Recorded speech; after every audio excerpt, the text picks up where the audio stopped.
원달러 환율이 고공행진을 이어가며 외환 당국이 환율 안정을 위한 고강도 구두 개인 메시지를 내놨습니다. 환율이 한때 1,450원대까지 떨어졌지만 여전히 추가 상승에 대한 우려의 목소리가 나오고 있는데요.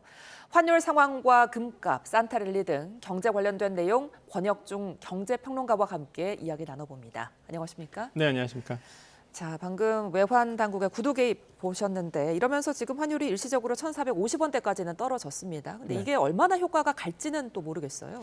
사실 구두 경고는 여러 번 해왔었습니다. 예. 그러다가 이제 구두 경고 나올 때만 환율이 좀 빠지다가 다시 한번 이제 환율이 높아지고는 있거든요. 예. 아마 이번에도 지금 시장의 구조적인 환경이 환율 상승으로 다들 베팅하고 있다 보니까 예. 아마 구두 경고를 했음에도 불구하고 다시 한번 환율에 대한 상승은 나올 수 있다라고 생각을 해봅니다. 실제 구두 경고하고 나서 20원 훅 빠졌다가 다시 이제는 1,463원대로 올라섰거든요. 그런 거 봤을 때에 지금 시장에서는 역시나 이 환율 상승에 대한 베팅은 끝나지 않았다라고 이제는 시장에서는 참여하고 있는 것 같고요. 예.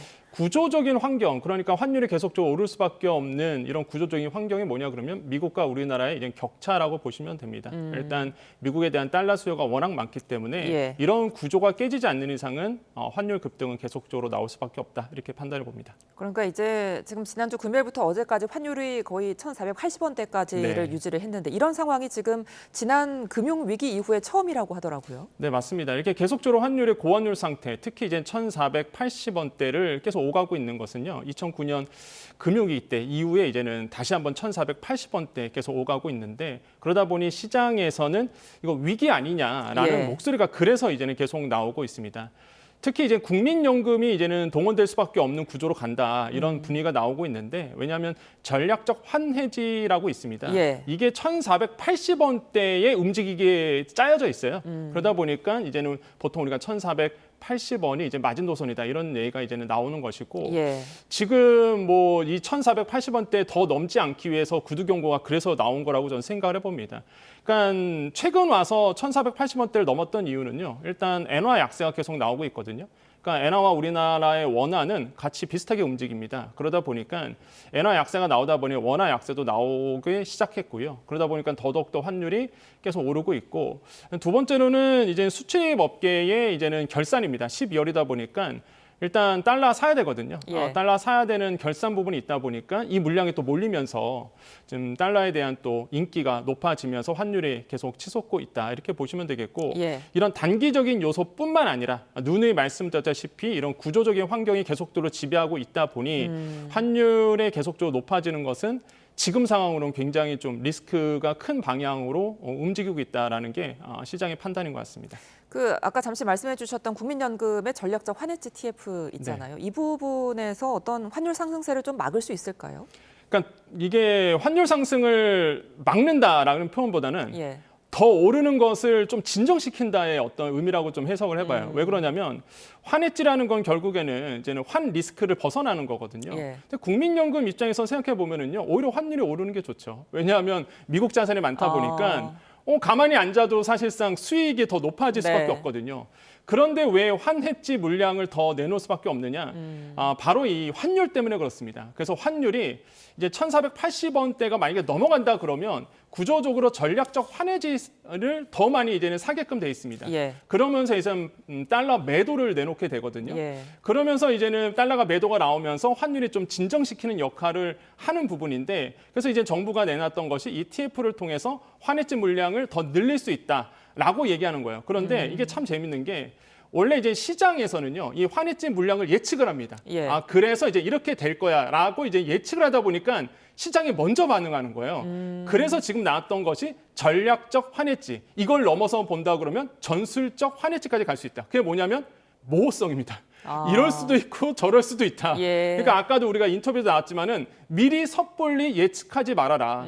환율 오른다고 생각하지 말아라. 그래서 이 전략적 모호성을 줌으로 해서 시장의 참여자들이 쉽게 이 달러에 투자하지 못하도록 만드는 이런 요인으로 작용을 하거든요. 예. 국민연금 세대 최대의 연기금입니다. 이거 예. 한번 움직이기 시작하면은 환 투기 세력들은 사실상 겁을 내는 물량이거든요. 그러다 보니까 아마 이런 전략적 모호성 때문에 이런 전략적 환해지에 대한 얘기가 지금 이제는 정부에서 나온 것 같습니다. 환율이 이렇게 오르면서 식탁 물가도 크게 올랐는데 내년까지 추가 상승이 불가피하다 이런 전망도 있더라고요. 그렇다면은 물가 상승을 막기 위한 대책이 좀 있을지도 궁금하거든요. 그러니까 저는 지금 가장 두려운 게 이젠 환율이 오르잖아요. 예. 그러면 이제 돈 있으신 분들은 또 환투자를 많이 하시면서 또 많은 돈을 버세요. 예. 근데 이제는 환율이 오르면 가장 어려우신 분들이 이제 서민 분들입니다. 예. 물가 자체가 들썩이게 되거든요. 예.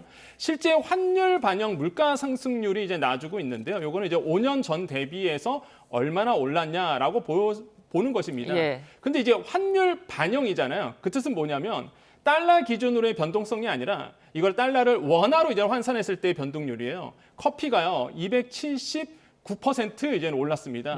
그 다음에 이제 주스 원액, 뭐 식료품 이게 거의 보면 굉장히 많이 올랐거든요. 예. 그러니까 환율이 오르다 보니까 이런 퍼센테이지가 달러 기준이 아니라 원화 기준을 봤을 때 더 올랐다라는 거죠. 사실 커피가요, 이게 5년 전보다 한 4배 정도 올랐거든요. 저거는 이제는 달러 기준이긴 한데, 예. 근데 이제는 실제적으로 많이들 체감하십니다. 체감보다 더 많이 올랐다라는 것이 이제 원화로 계산하다 보니까 아마 굉장히 좀 부담스러운 상황으로 가고 있고 서민들이 특히 이제는 저 같은 이제는 한우 못 먹고 미국산 쇠고기 먹으신 분들은 예. 더 비싼 돈을 주고 먹을 수밖에 없는 거예요. 그래서 지금 쇠고기 가격도 한 60% 넘게 올랐거든요. 네. 그러니까 이런 점들이 굉장히 조금 부담스럽게 느껴진다 이렇게 생각해 봅니다. 예, 자, 여러 가지로 경제 상황이 좀 우려스러운 가운데 금값과 은값은 사상 최고치를 나란히 경신했습니다. 은값이 특히 좀 많이 올랐더라고요. 네, 금은 연초보다 한 70%, 그다음에 예. 은 같은 경우에는 연초보다 한 140% 정도 올랐습니다. 예. 일단 금은 당연하게 안전 자산이다 보니까 지금 카리브해에 지정학적 리스크가 있습니다. 미국과 베네수엘라 이거 좀 어떻게 될지 모릅니다. 예. 이런 리스크도 있고 그다음에 또 하나가 러시아 우크라이나 사태가 끝나지 않았죠. 이건 리스크가 있다 보니까 금에 대한 수요는 여전히 많습니다.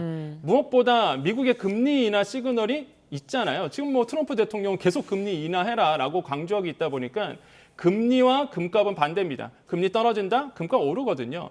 이게 중요한 게 아니라 그걸 뻔히 예상되니까 투자 자금이 몰린다는 게 문제겠죠. 그러니까 예. 저도 금값은 올라요. 그래서 저도 사실 금을 투자하고 있는 이유가 이런 요인 때문에 이제 금을 투자하고 있다라고 보시면 되겠고 은값은 더 올랐습니다. 은은요, 사실 이건 산업재해 제한, 그러니까 산업에 대한 훈풍이 이제는 느껴지는 거죠. 왜? 예. 은은요, 산업에서 많이 쓰이는 물질입니다. 그러다 보니까 지금 AI 시대가 도래했잖아요. 예. 이렇게 AI 시대에 도래하면서 은에 대한 수요가 폭발하게 되고요. 값어치 플러스 산업재 수요 이것까지 맞물리면서 은에 대한 값어치가 계속적으로 오르고 있다. 그래서 고공행진하고 있죠. 이게 보면은 이제는 현물 가격으로 본다면 69달러 정도 올랐는데 이게 계속 올라요 지금. 그래서 은도 내년에도 역시나 더 오를 수 있다. 그래서 지금 금은동 이 금은동이 그러니까 동은 구리를 얘기합니다. 내년에 이제 더 오를 수 있다. 트리플 랠리다. 이런 얘기를 지금 시장에서 하고 있습니다. 그 정도로 뜨겁게 오르고 있다. 이렇게 판단해 봅니다. 자, 금, 은과 함께 뉴욕 증시도 지금 최고치로 마감을 했습니다. 산타랠리 기대감이 커지고 있는 모양인 셈인데 우리 증시도 산타랠리를 좀 이어갈 수 있을지 궁금해요. 미국 증시는 저는 산타랠리 가능성이 굉장히 높다. 이렇게 예. 판단을 해봅니다. 왜 예. 그러냐면 S&P 500 지수는요. 이번 달만 들어와서 두 자릿수 상승세가 계속적으로 나와주고 있거든요. 왜냐하면 금리 인하에 대한 물론 지금 시장에서는 야 금리 인하 이제 끝난 거 아니야? 워낙 지금 3분기 GDP가 미국 시장에서 잘 나와서 예. 야, 경기가 정말 좋다라고 하면서 금리 인하에 대한 기대치는 좀 낮아지고 있지만 예. 하지만 트럼프 대통령이 계속적으로 금리 인하를 요구하고 있다 보니까 이러한 상승세와 맞물려서 오히려 더 주식을 이제는 끌어올리고 있다. 근데 우리나라는 이미 연초 대비해서 과하게 올랐습니다. 그러다 보니까 이미 상승분은 다 적용을 했기 때문에 저는 개인적으로 보면은 우리나라 주식시장 코스피나 코스닥 같은 경우에는 산타랠리는 좀 힘들지 않을까라고 보고 있고요. 예. 만약에 산타랠리가 일어난다 그러면 저는 코스닥 시장에 더 값어치를 주고 있습니다.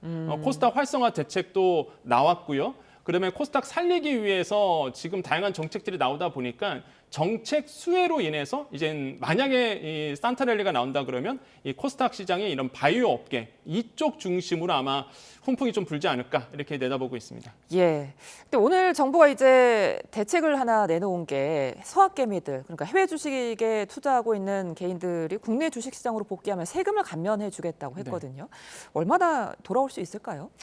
글쎄요, 저는 이런 생각을 해봅니다. 양도세 22%, 그러니까 양도세 20%에다가 지방소득세 10%에서 22%를 감면해 주는 건데 이게 어떤 거냐면 RIA 계좌를 만들겠다는 거예요. Reshoring Investment Account. 그래서 내가 양도세를 이제는 내서 양도세를 면제해 주는 거거든요. 예. 그럼 많은 분들이 양도세 면제해 주니까 야 그러면은 미국 시장에서 빨리 팔고 한국에 오면 되겠다 이렇게 생각하실 겁니다. 근데 이제는 1분기 안에 RIA 계좌에 넣어놓는다. 그러면 이제는 100% 양도세가 면제가 되는 거고요. 2분기면은 80%, 예. 3분기에 옮겨오면은 50% 감면이 되는데, 근데 아까 제가 말씀드린 것처럼 정확히 보셔야 되는 게 내가 지금 미국에 계속 투자함으로써 환이익도 얻을 수 있거든요. 예. 이거와 그다음에 이게 성악개미들이 동학개미가 돼서 나오는 투자 수익률, 요걸 비교를 보셔야 되는 거죠.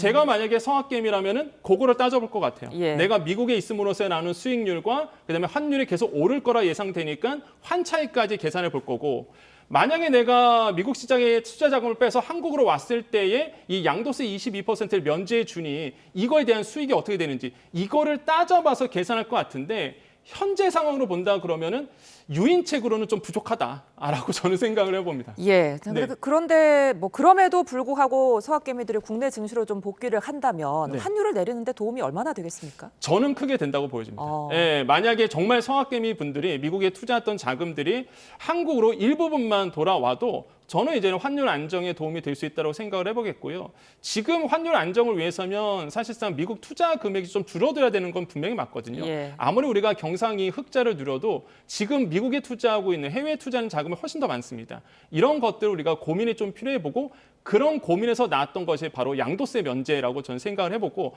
아이디어 차원에서는 굉장히 좋은 아이디어다라고 평가를 해봅니다. 알겠습니다. 여기까지 듣겠습니다. 권혁중 경제평론가와 함께했습니다. 고맙습니다. 네, 감사합니다.